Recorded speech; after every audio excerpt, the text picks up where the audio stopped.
Good morning guys, good morning everyone, to all 12th commerce students. बच्चों, आपको बता दूं मैं कि हम लोगों ने इसके पहले लेक्चर किया था प्रिंसिपल ऑफ मैनेजमेंट का। 14 principal of management Henry Fayol का हम लोगों ने किया था, जहां बच्चों आपको मैंने पहले ही बताया था कि इसमें 14 प्रिंसिपल ऑफ मैनेजमेंट है और एक ही वीडियो के अंदर कवर करना बिल्कुल पॉसिबल नहीं है, आपको अच्छे से वो समझेगा नहीं। ओके, तो बच्चों आपको बता दूं मैं कि 1 2 3 4 5 5 प्रिंसिपल ऑफ मैनेजमेंट जो है उसे मैंने पहले कवर किया है इसके पहले की वीडियो में। जिन लोगों ने अभी तक वो वीडियो देखा नहीं है, वीडियोस में जाके फटाक से आप लोग पहले उस वीडियो को देखो, उसके बाद आप लोग कंटिन्यू करना 6 पॉइंट से। ओके, तो बच्चों आज हम लोग और 5 हम लोग करने वाले हैं पॉइंट प्रिंसिपल ऑफ मैनेजमेंट का। That's very important as per the board exam point of view. Okay, तो बच्चों आज हम लोग स्टार्ट करेंगे पॉइंट नंबर 6। हम लोगों ने 5 कर लिया है, let's start with the point number 6। Principle of subordination of individual interest to organizational interest. यहाँ बच्चों हम लोग देखने वाले हैं, वन सेकेंड हाँ,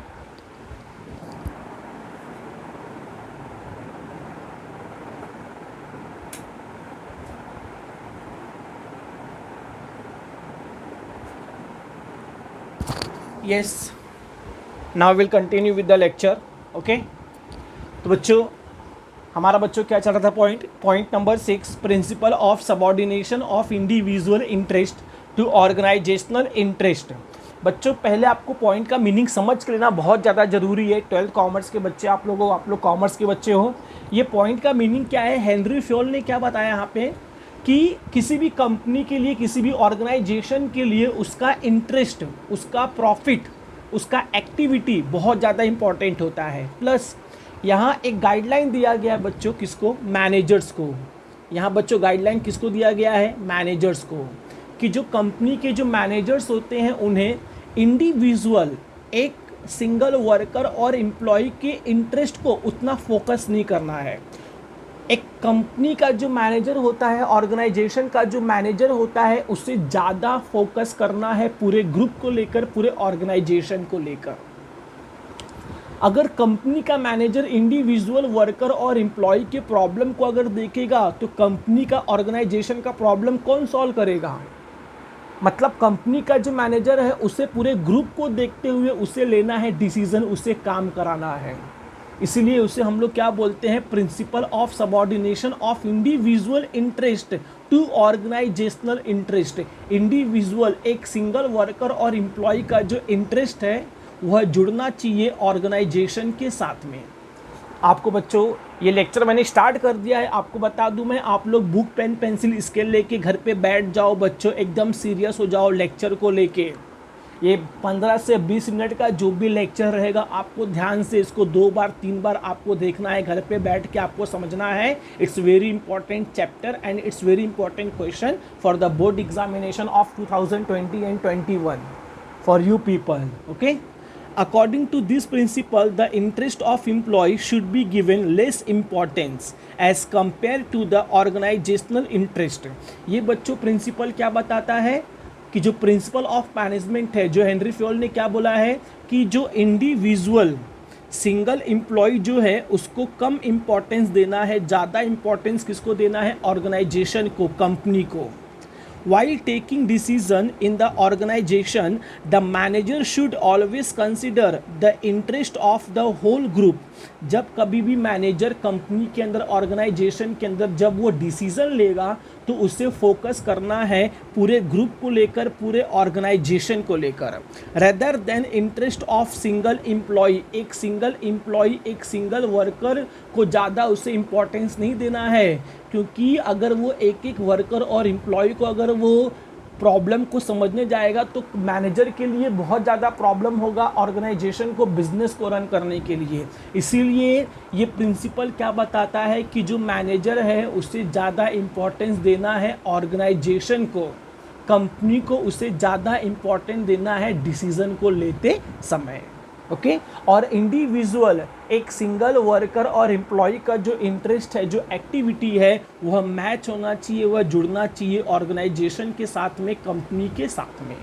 ओके, नेक्स्ट बच्चों हम लोग स्टार्ट करेंगे। नेक्स्ट हमारा जो प्रिंसिपल बच्चों कौन सा है, प्रिंसिपल ऑफ सेंट्रलाइजेशन।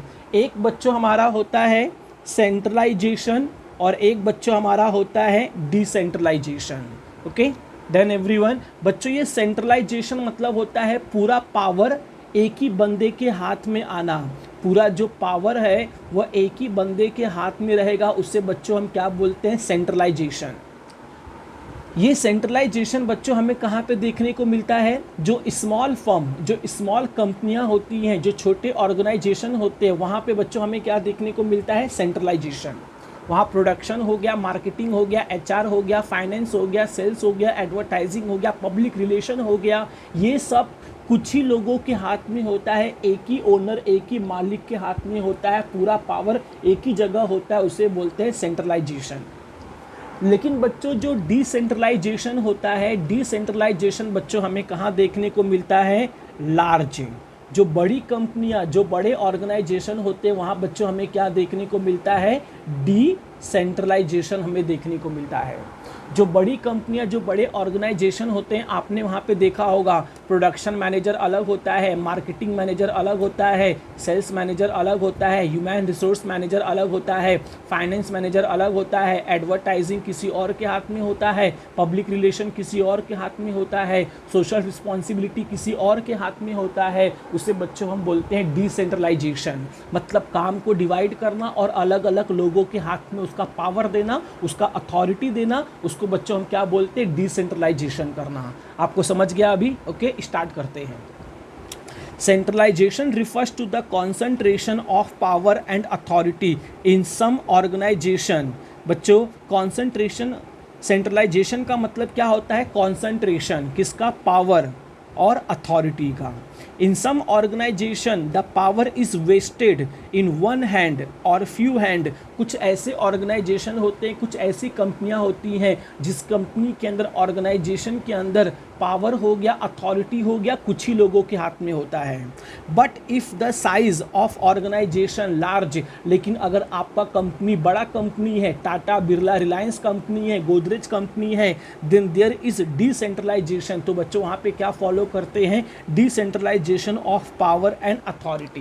क्योंकि बच्चों बड़ी कंपनी के अंदर, बड़े ऑर्गेनाइजेशन के अंदर पॉसिबल नहीं है कि एक या दो बंदा पूरे बिजनेस को रन करेगा, पूरे ऑर्गेनाइजेशन को रन करेगा, उनके लिए बिल्कुल पॉसिबल नहीं है।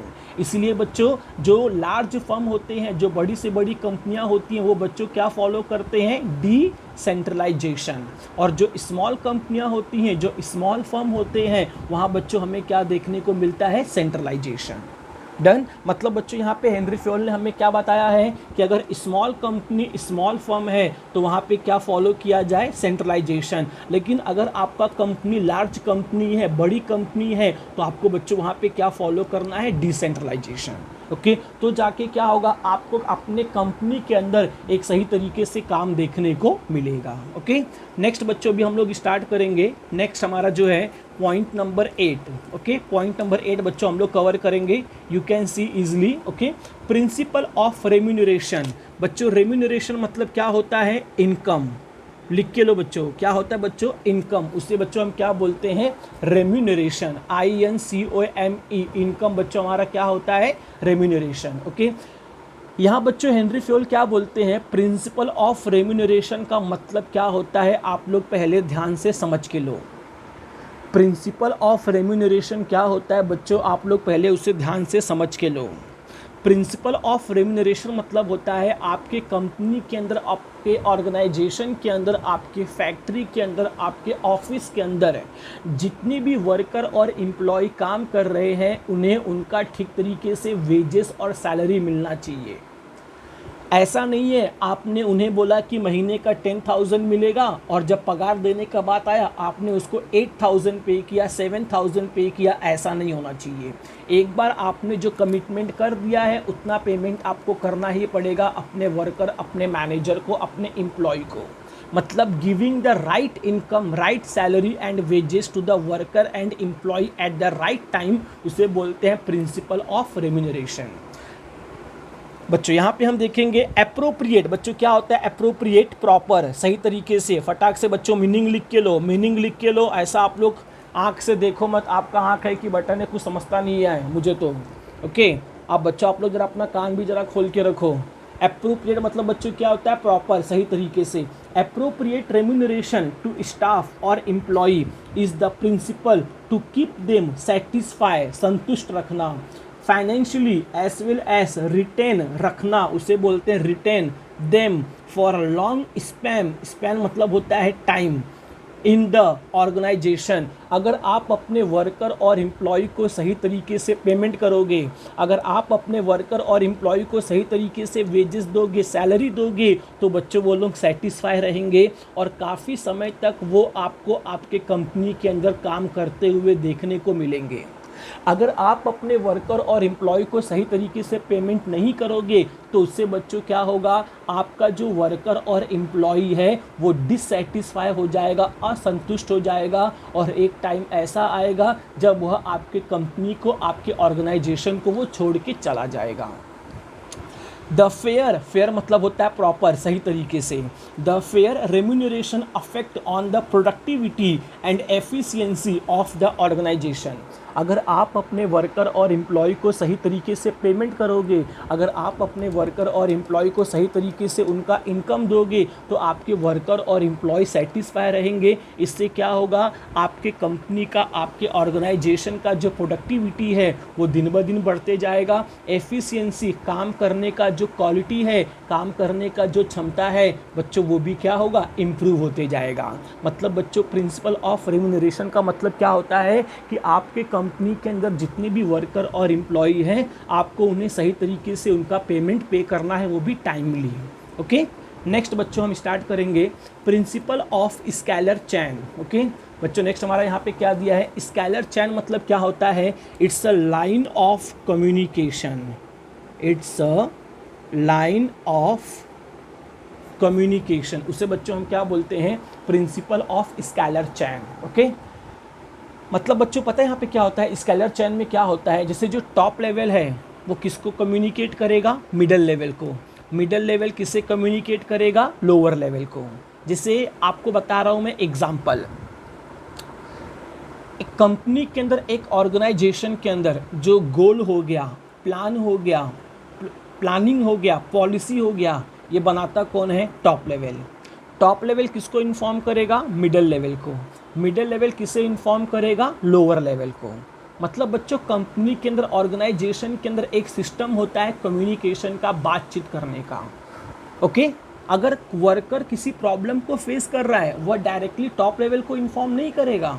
अगर वर्कर किसी प्रॉब्लम को फेस कर रहा है तो वो किसको इन्फॉर्म करेगा, सुपरवाइज़र को।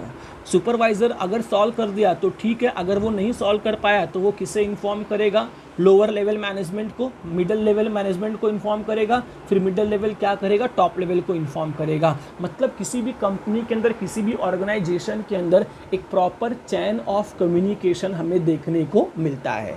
Okay done. यहाँ बच्चों देखो, scalar chain means the authority of communication. बच्चों स्केलर चैन क्या होता है, एक अधिकार, किसका, कम्युनिकेशन का। From top level to lower level, from the purpose of communication. बच्चों यहाँ पे हमें एक top level to middle level, middle level to lower level, and lower level to middle level, and middle level to top level, हमें यहाँ पे communication देखने को मिलता है, उसे बोलते हैं स्केलर चैन।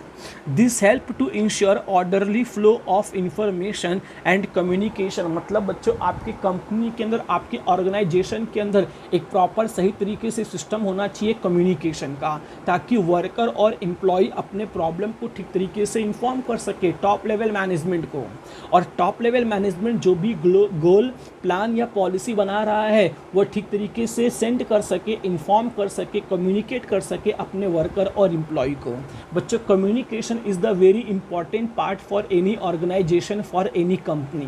अगर प्रॉपर सही तरीके से कम्युनिकेशन नहीं होगा तो आपके कंपनी के अंदर, आपके ऑर्गेनाइजेशन के अंदर ठीक तरीके से काम बिल्कुल भी हमें देखने को नहीं मिलेगा। ओके यहाँ बच्चों I have made the diagram. Okay for example this is lower level to middle level, middle level to top level, यहाँ पे top level to middle level and middle level to lower level. मतलब बच्चों एक system होना चाहिए communication का आपके company के अंदर, आपके ऑर्गेनाइजेशन के अंदर। ओके बच्चों लास्ट हम लोग पॉइंट कवर करेंगे इस वीडियो का, प्रिंसिपल ऑफ ऑर्डर। बच्चों ऑर्डर मतलब क्या होता है, this principle based on a place for everything and everything in its place. बच्चों हेनरी फ्योल क्या बोलते हैं कि कंपनी के अंदर, ऑर्गेनाइजेशन के अंदर मैन, मटेरियल, मशीन का एक जगह होना चाहिए।